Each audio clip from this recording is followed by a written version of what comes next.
السلام علیکم ورحمۃ اللہ وبرکاتہ۔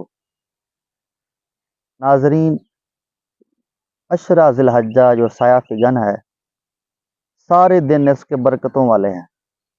ان میں سے ایک دن یوم عرفہ کا دن ہے۔ یوم عرفہ کا دن 9 ذی الحجہ کا دن ہے، اور یہ وہ دن ہے جہاں حجاج خوش نصیب جس دن میں وقوف عرفہ کرتے ہیں، سب سے بڑا رکن ہے حج کا۔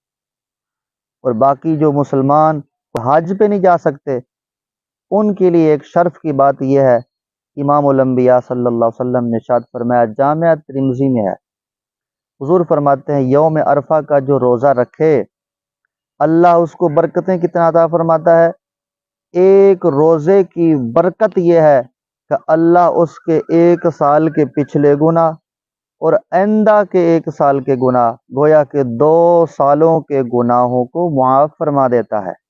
یہ یوم عرفہ کی کتنی پیاری فضیلت ہے۔ اللہ تعالی ہم سب کو اپنی روزے جیسی عبادت کی توفیق عطا فرمائے۔